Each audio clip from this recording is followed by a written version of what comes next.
Good morning student. आज हम class 11th रसायन विज्ञान चैप्टर 1 का रसायन विज्ञान की कुछ मूलभूत अवधारणाएं पढ़ेंगे। ठीक है, सबसे पहले हम रसायन विज्ञान किसे कहते हैं, रसायन विज्ञान की परिभाषा पढ़ेंगे। रसायन विज्ञान विज्ञान की वह शाखा जिसके अंतर्गत द्रव्यों के गुणों, द्रव्य हमारे मैटर्स होते हैं, पदार्थ होते हैं, उनके गुणों, संगठन यानी उनकी प्रकृति कैसी है, संरचना या उनकी रचना कैसी है या कंस्ट्रक्शंस बोलेंगे, तथा उनमें होने वाले परिवर्तनों का अध्ययन किया जाता है। ठीक है, इसके अंतर्गत हम मतलब जो भी फिज़िकल प्रॉपर्टीज़ होती हैं, उनकी कंस्ट्रक्शंस होती हैं, उनकी नेचर होता है, इन चीज़ों को बारे में पढ़ते हैं। ठीक है, रसायनों का वर्गीकरण या रसायन विज्ञान को निम्न विभिन्न भागों में बांटा गया है, या फिर रसायन विज्ञान का वर्गीकरण निम्नलिखित प्रकार है। ठीक है, सबसे पहले अकार्बनिक रसायन, इनऑर्गेनिक केमिस्ट्री, सभी तत्वों एवं उनके यौगिकों के बनाने की विधि, गुणधर्म, उपयोग तथा संरचना आदि का अध्ययन इस शाखा के अंतर्गत करते हैं। कहने का मतलब है जितने भी एलिमेंट्स होते हैं, कंपाउंड्स होते हैं, उनको उनका मेकिंग मेथड्स, उनकी फिजिकल केमिकल प्रॉपर्टीज़, उनके यूजेस और कंस्ट्रक्शंस आदि का जो अध्ययन है वो हम इस शाखा के अंतर्गत यानी अकार्बनिक रसायन के अंदर पढ़ते हैं। उसके बाद आता है बच्चों कार्बनिक रसायन, ऑर्गेनिक केमिस्ट्री, कार्बन के अनगिनत यौगिकों के बनाने की विधि, गुणधर्म, उपयोग एवं संरचना आदि का अध्ययन इस शाखा के अंतर्गत किया जाता है। ठीक है, किसके अंदर, ऑर्गेनिक केमिस्ट्री के अंदर। ठीक है, अब आती है भौतिक रसायन जिसे हम फिजिकल केमिस्ट्री बोलते हैं।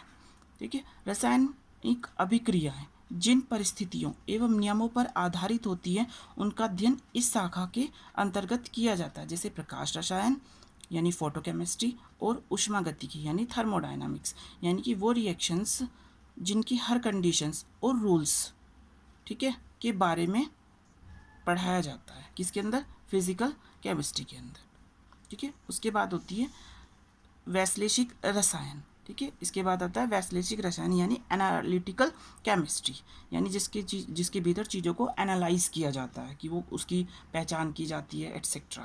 पदार्थों की पहचान तथा उसके अनुमापन का अध्ययन इस शाखा के अंतर्गत किया जाता है, यानी पदार्थों की पहचान कि वो कौन सा पदार्थ है या किस तरीके का है। ठीक है, और उनका अनुमापन और उनको मापित किया जा सकता है कि उसका अणुभार कितना होगा या परमाणु भार कितना होगा, इस तरीके से अंतर्गत किया जाता है, किसके अंदर, वैश्लेषिक रसायन के अंदर। उसके बाद आता है जीव रसायन यानी कि बायोकेमिस्ट्री, जीवधारियों, पेड़ पौधों एवं जीव जंतुओं के मूलभूत पदार्थों तथा जीवधारियों में संपन्न होने वाली जैव रासायनिक अभिक्रियाओं का अध्ययन इस शाखा के अंतर्गत किया जाता है, यानी कि जो पेड़ पौधे हैं, जीव जंतु है के मूलभूत पदार्थ, ठीक है, मूलभूत पदार्थ होते हैं, या फिर जीवधारियों में संपन्न होने वाली जो जीवधारियों के अंदर जैव रासायनिक प्रक्रिया है उसका जो अध्ययन है हम जीव रसायन यानी बायोकेमिस्ट्री के अंदर करते हैं। ठीक है बच्चों, इसके बाद आती है औद्योगिक रसायन या फिर इंडस्ट्रियल केमिस्ट्री, जीवन उपयोगी पदार्थों, ठीक है, जो जीवन में यूज़ होते हैं हमारे, जिसे हम डेली लाइफ में यूज़ करते हैं पदार्थों, जैसे कपड़ा, सीमेंट, प्लास्टिक, कांच, साबुन, वार्निश, पेंट, चीनी आदि के औद्योगिक निर्माण का अध्ययन इस शाखा के अंतर्गत किया जाता है। ठीक है, जहाँ पे ये बनते हैं तो उसमें कौन कहाँ पे यूज़ किया जाता है, इंडस्ट्रियल केमिस्ट्री में यूज़ किया जाता है। ठीक है, उसके बाद आता है कृषि रसायन। ठीक है, कृषि रसायन या एग्रीकल्चर केमिस्ट्री कि एग्रीकल्चर का क्या, एग्रीकल्चर में क्या यूज़ है केमिस्ट्री का, कृषि तथा उसके उपयोगी पदार्थों। ठीक है, जितने भी कृषि में यूज़ होने वाले पदार्थ हैं, जैसे दवाइयाँ होती हैं, कीटनाशक वगैरह, ये उर्वरक हुए, ठीक है, खनिज लवणों आदि का अध्ययन इस शाखा के अंतर्गत किया जाता है। ठीक है, जैसे कि मिट्टी की जांच की जाती है तो वो भी किसके, एग्रीकल्चर केमिस्ट्री के द्वारा ही की जाती है। ठीक है बच्चों, अब आती है भूमि रसायन।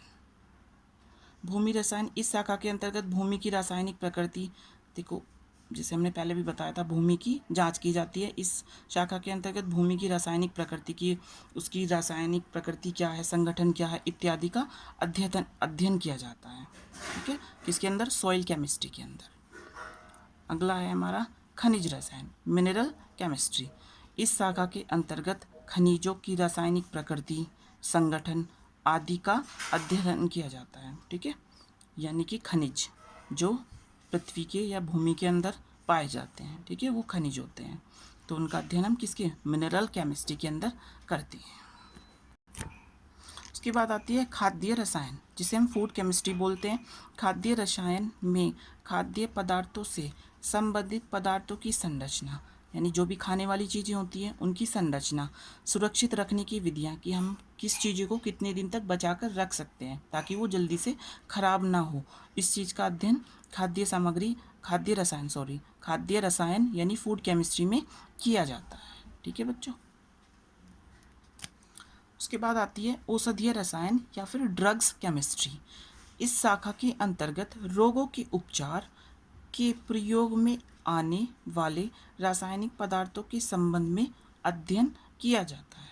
तो बच्चों इस शाखा के अंतर्गत जैसे कि मेडिसिन्स बनाई जाती है, तो